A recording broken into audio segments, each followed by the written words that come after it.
Say rolling around, sitting on doves, can't lie, I was high on shrubs. Cinematopical back with another video. I'm Strange Wang. He is Nate. Today we are ranking every Edgar Wright film, feature film. Mostly. Not documentaries. What do you mean mostly? Mostly every Edgar Wright film. Yeah, sure. Whatever that means. But we both seen Last Night in Soho. A little late, some of us, which is why it's being done now. But he's going to tell you how we do our rankings and about our social media. If you scroll down to the description box below, open it up, you'll find links to our social media accounts. So go give us a follow on those. You also find a link to our Patreon account and our Coffee account. So if you would like to help our channel grow, which we would very much appreciate, there's an option for you to help us out financially. If you don't know how our top lists work, this one's a little different because there's 6 movies. This time, he's going to give his 654. I'll give my 654, 3232. Then we'll trade off number ones. And then we'll combine them to make the master list. So my number 6 is going to be World's End. They switched the character types with what are their names? Nick Frost and Simon Pegg. Yeah. To me, it didn't work. It fell flat. Bro, busy day. And to me, it kind of took me out of the movie and kind of ruined it a little bit. It is a good movie, but it's not top tier Edgar Wright shit that the other two were, in my opinion. Next is Baby Driver. Baby is probably very oh my god, Baby Driver is like number 5. But to me, this movie has one of the worst endings of all time. I hate the ending to this movie because it's stupid action bullshit that you would find in a Michael Bay movie. When you drive and hit this motherfucker off the parking garage thing, and he's just standing right beside you and no one sees him. It's so fucking stupid just to add something else, and it doesn't work. And the ending to that movie, I hate it so much that it ruins the rest of the movie for me. But the rest of the movie is fantastic.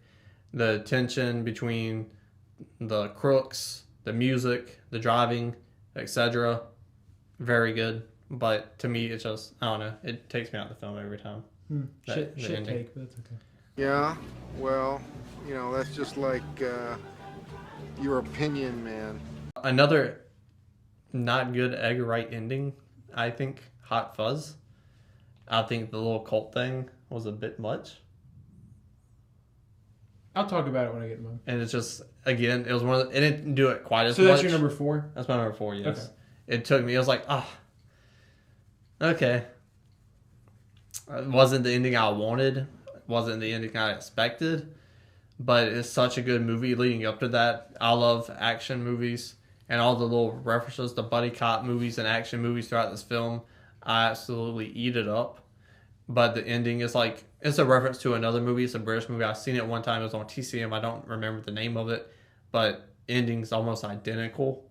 And I'm just like, oh, you love movies, and I love that you love movies because I love movies. But did you really have to put this movie in this movie? To me, it didn't work as well as I guess he wanted it to. So Hot Fuzz is my number 4. So I rewatched all 3 of the Cornetto trilogy over the last week.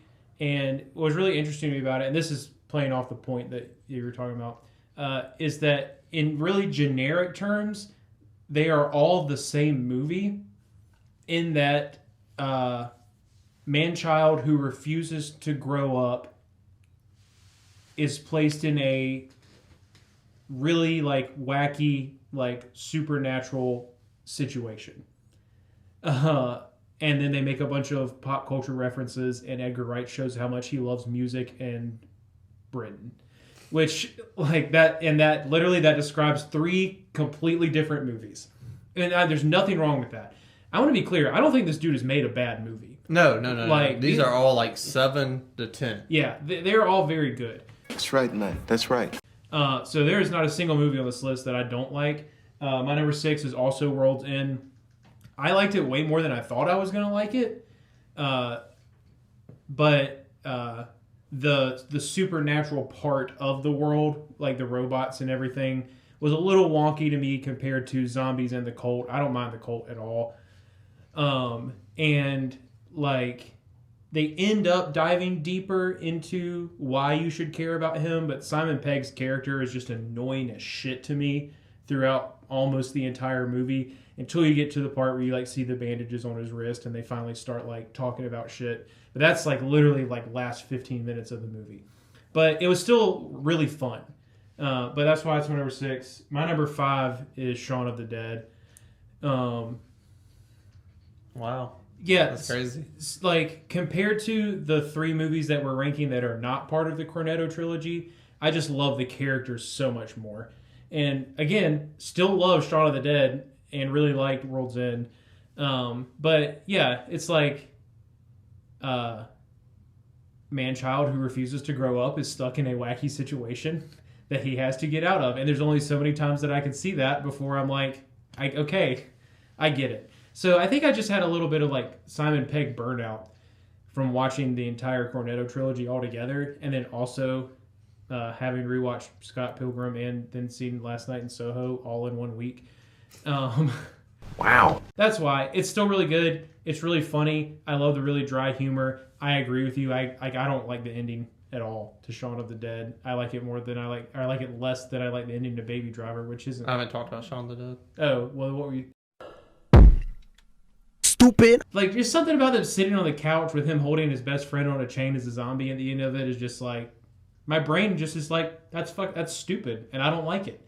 And I don't know that I have a real reason for not liking it, because I sit next to a zombie all day when I film videos. But That kind of hurted me though. and then my number 4 is also Hot Fuzz. So at least we have 2 movies that are going to be really easy. Oh my god. What? Like, that's one of like the best well-known trilogies. Some of the best, like, most seen between like audience and like critically. And I think all 3 of his other movies are better than this. That's crazy. All right, go ahead. Which is what I love about him, because I think that he really has like continued to just evolve as a filmmaker, and I love that. Hot Fuzz is my favorite of the Cornetto trilogy. I don't really have anything to nitpick about it. Simon Pegg's character is the most tolerable for me than he is out of the other 2. I love all of the movie references in it. The cult thing to me was just kind of funny, and like other than like the zombies or like the robot twist in the World's End, like the cult aspect just hit a little harder for me in this one. In that, like, not hit harder in terms of when it got revealed, I was like, oh shit, this is like a legitimate fucking conspiracy. And I think it's just because it's the only one that's not supernatural isn't the word, because robots aren't a supernatural thing, and I guess zombies technically aren't either. Could really happen. But it's like the most realistic of the 3. So I think that's why it's just easier for me to accept that. And I think I also just buy their friendship more in Hot Fuzz than I do the other movies. Definitely World's End, because they hate each other one of them hates the other one the whole time in World's End. But yeah. He says he buys it because it's more realistic, and his 2 favorite movies are Star Wars and Jurassic Park. It don't make no motherfucking sense. But my number 3... I'm talking about relationships. My number 3 is going to be Last Night in Soho. Really? Mm-hmm. I think this is his best made film. Yeah. Out of all the films he's ever made, this is his best film. But it's missing character development. These characters are not really fleshed out. What we do know about them is super generic. Oh, my mom died. I want to, like, how many times have I seen that in movies? Like, her reasons for doing things are generic. They've been done over and over again. And this character is just not unlikable. It's just, I don't know anything about her. And the only time I care about her is because of these situations. Because the writing, the situations, how the story progresses, top tier, is frightening. It makes you ask questions. It's thrilling. It's everything he wanted it to be. But I just don't really care about this character because there's nothing to really make her stand out in this movie. But like I said, I think this is his best movie overall. Just lack of character development from the main character. I don't think that I could disagree more in that, like, I'm fully invested in her. And it's like, okay, well, she's not even just going to London to do what she's doing because her mom died. Like, it's also because that's what she wants to do. But it's like, I think there's plenty of character development. It's just not expressly stated. Because we see her mom in the mirror before she even comes to London. So we know that she is also... Well, I think that he wants us to think, oh shit, she might be schizophrenic too. When really, she just is apparently somewhat attuned to the paranormal. So like that tells me things about her. And also I think it's just like, she's just so fucking sweet and innocent. I want to protect her with my fucking life. And like, for me, that's just instant investment. And then it's like, I mean, that was all I needed personally. Like, you just give me this incredibly like sweet and genuine girl who is being thrust in a world that is just inherently against her in every way, shape, or form. And I'm going to go into total dad mode and be like, I'm about to jump in the screen and beat that cab driver's fucking ass, man. I'm going to fucking kill that dude. So the investment was super easy for me. But I agree with everything else that you said in that, like, technically, this is absolutely his best, like, technical movie. And that has a lot to do with budget. And I think it also has a lot to do with him, like, stepping into a genre he's never, like, fully dove into before as well. So, yeah, like I said, I just found that character to be generic, lazy, like how it's developed and whatnot. Name another character like her that's been in situations like that. Well, you said she's generic, and I'm not like overly challenging. Like how many? I just can't think of another. How many movie. movies that you've seen where our protagonist has a dead parent? But that's just like Ready Player One. That's one tiny little caveat of like, why are you assigning dead parent as her whole identity as a character? Her being just pure. Like, to me, I think that's cheap and lazy. That's like in every Disney movie. This is a horror movie. It's not. There's nothing Disney about this, though. I'm just saying, but like you've seen that trope a ton. But everything's a trope. Well, this is mine. This is the rankings. I'll say what I gotta say, and then you say what you gotta say. I'm saying what I gotta say. But it's not your turn. Jesus, this guy. My number 2 is Scott Pilgrim. It's great. It's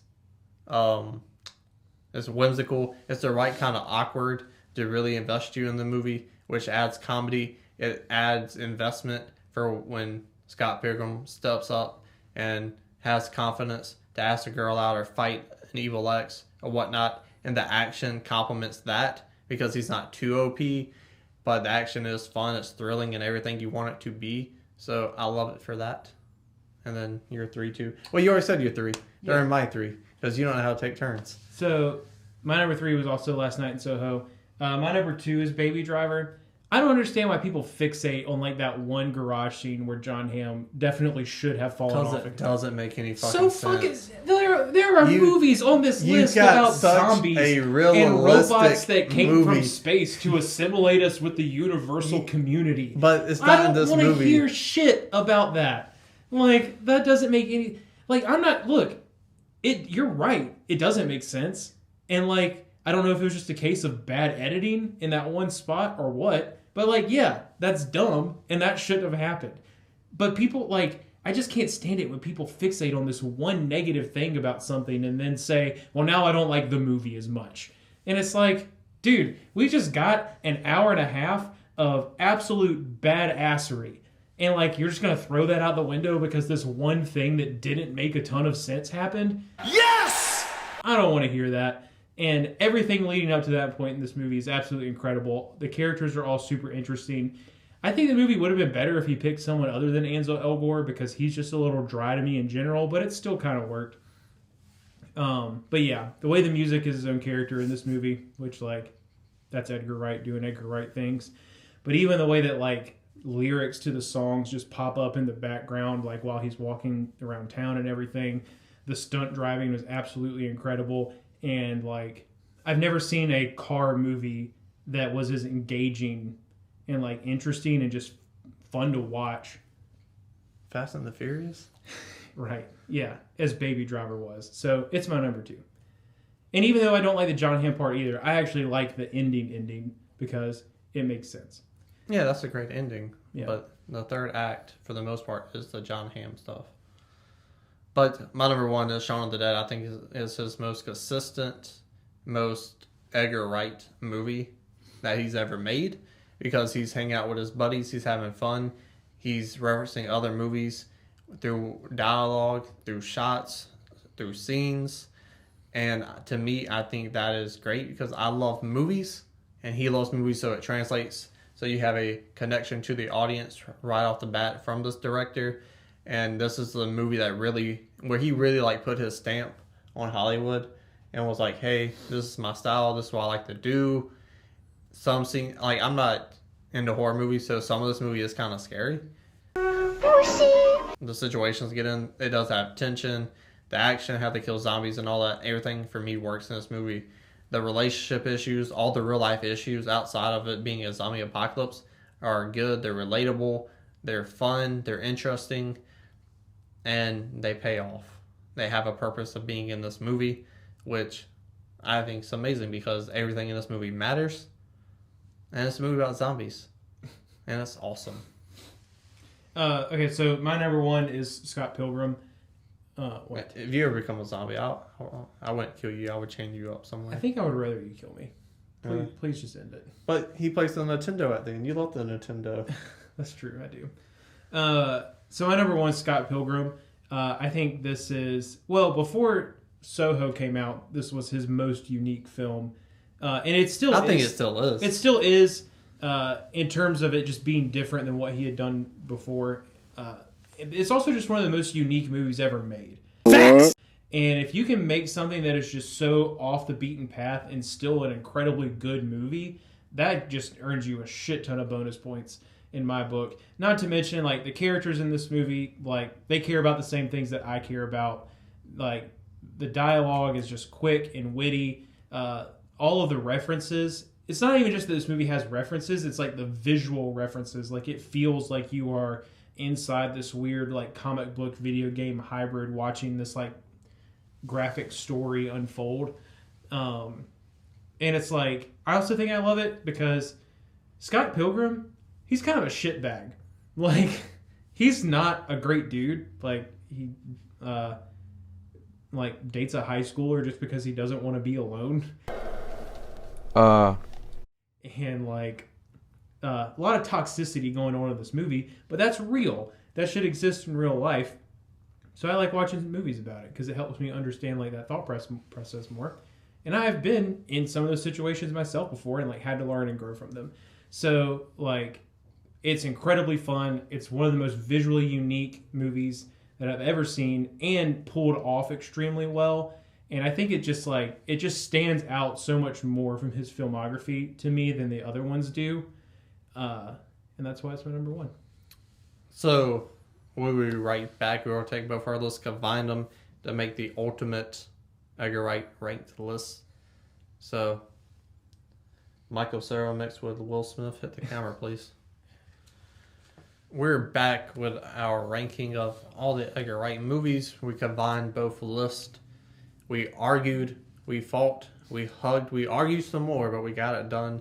And he's going to start off with the 6. So our number 6, thankfully we had in common, and it's The World's End. Number 5, Hot Fuzz. Number 4 is Baby Driver. Number 3, Shaun of the Dead. Number 2 is Last Night in Soho. Number 1 is Scott Pilgrim versus the World. Tell us your ranking down in the comment section below. Scroll back up, hit the like button, share the video, and subscribe. It's not a game, it's a rich thing.